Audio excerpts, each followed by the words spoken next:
Welcome to Cruises and Casinos.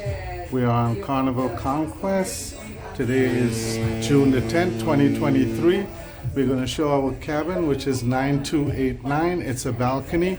But before we show our cabin, which is on the Lido deck, we would like to show you our cabin is right there, right where this young lady is standing. And you come through this door.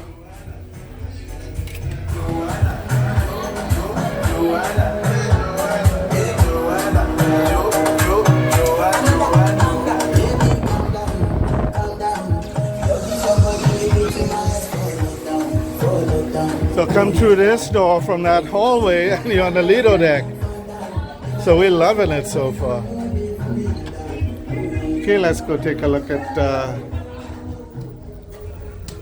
our cabin, which is 9289. It's very easy to identify. Our Cruises and Casinos door stickers on there. Now let me explain how we got to this point. Last night, about 11:15 or so, we got this offer from Carnival Players Club that there were a few cabins on the ship that were not sold, and they asked us if we were interested to go on the cruise. It'll be complimentary except for the taxes. And we said, why not? Because our next cruise is on June the 29th on Mardi Gras. This is 4 nights, so we figured, okay, we'll do this one. Spend the 4 days going to the Bahamas and to the private island of 𝐓𝐡𝐞 Cay. And they also gave us some fun play for the casino and onboard credit. So it was a good deal. And the cabin was not assigned. Only when we got to the terminal, they assigned the cabin, and this is what it is. It's a balcony cabin. It's 9289, so let's take a look. I don't know the category number. When I get back home, before I post the video, I will certainly look that up and put it in the description and also on the thumbnail. Okay, so I'm standing with my back to the door, the entrance door, and to the left, to my left, would be the closets. To my right would be the bathroom. We'll take a look at that later. This is your thermostat. Old school one. Of course, the ship is several years old. I think the last time it was refurbished was 2018. We have a 2 twin beds that convert to a king size, I believe. And there are 2 lamps on either side.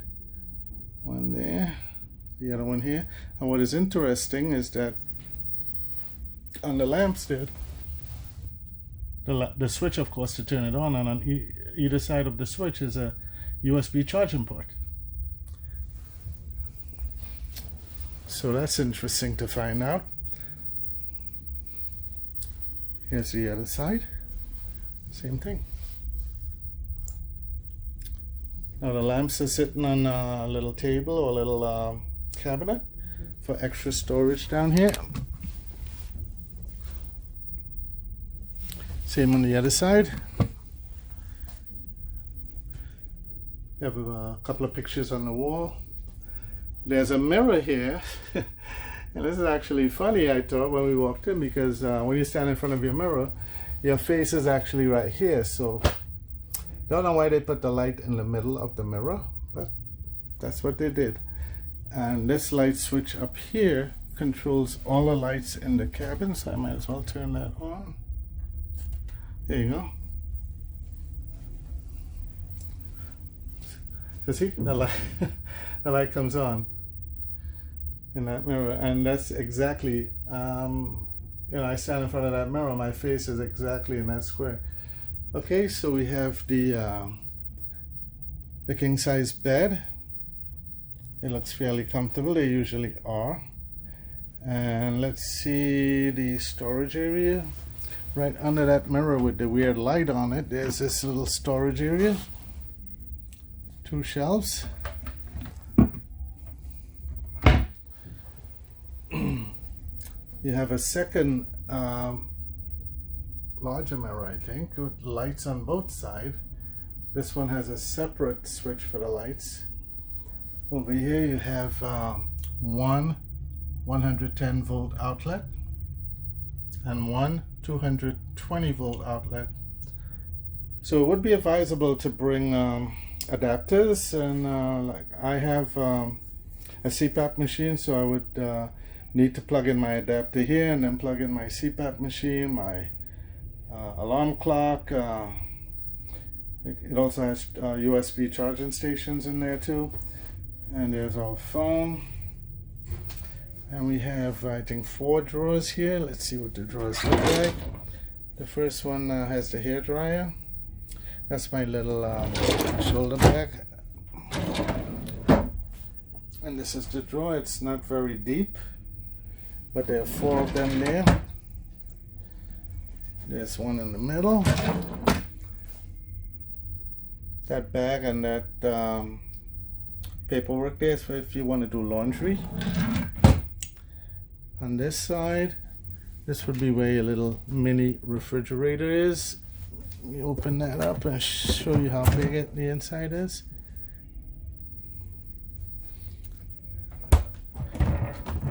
It's not secure, so when I opened it, the whole thing came forward. You have a little sitting stool, a little garbage container there also. And this side here you have a nightlight or a reading lamp next to a fairly large sofa. Here's the lamp stand and that little storage area there. These are our suitcases we have not unpacked yet. There's our 2 pool deck towels or beach towels, which we'll put to use when we go to the private island. There's a little oval table in the middle. It's solid, which I like more than the glass ones. And we have 3 closets. If I stand here, you can see 1, 2, 3 knobs. The first one has shelves. There's 1 storage area, 2, 3. The 4th one has like an extra blanket, so pretty much could only use the 3. But for 2 people on 4 days, this is more than enough space. This is the 2nd closet.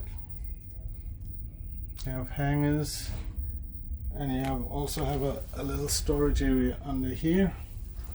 And on the top you have your life jackets. And the 3rd closet has storage space on the top, several hangers, and again that little storage area on the bottom. In these cabins, this is actually the first time I've seen this, where I have my foot here. Yeah, that's my Converse kicks. If you're not aware of it, you could stub your foot on it or trip on it.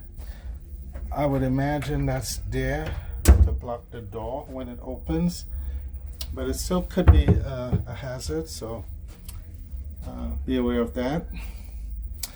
And that's pretty much the interior of this balcony cabin, except for the bathroom. Let's take a look at the bathroom.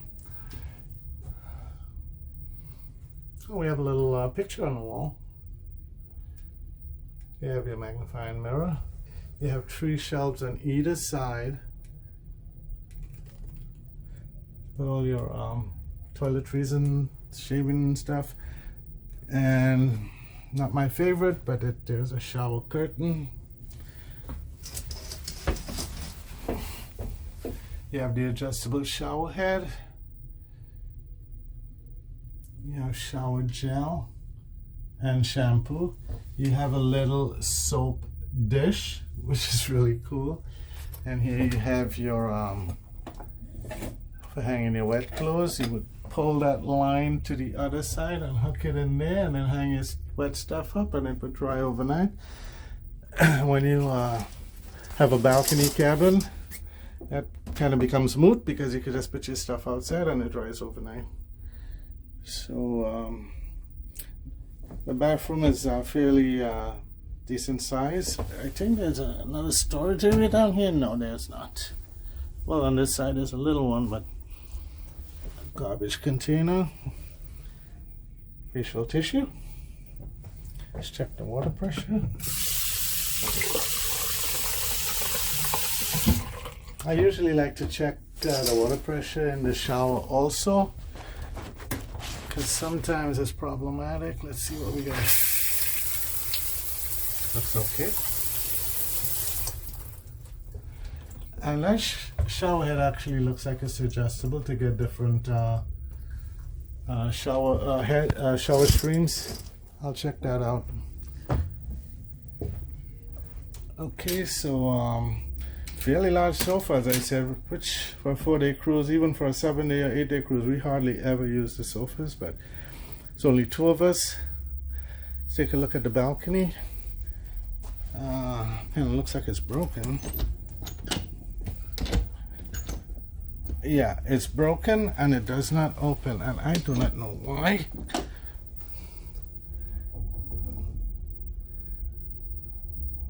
I don't see any information as to why the door does not open, but I can see that it's dented. Maybe they closed it for a reason, but at best I can show you from here. It's a small standard size balcony for Carnival ships. The door is pretty needs cleaning, let's put it that way. And there are 2 chairs out there and a little table, which again is standard. And the curtains would draw across at night.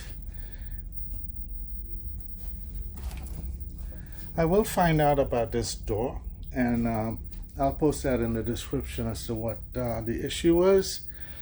And if it ever got fixed, I don't know. Maybe that's why the cabin did not sell, or the original people that booked the cabin did not show up. What I've heard is that there was bad weather across the country and a lot of flights got canceled, so that could be why there was vacant cabins, because my understanding is everything throughout the end of the summer and beyond is all booked out, all sold out. Okay, so cruises and casinos on Carnival Conquest. Thanks for watching.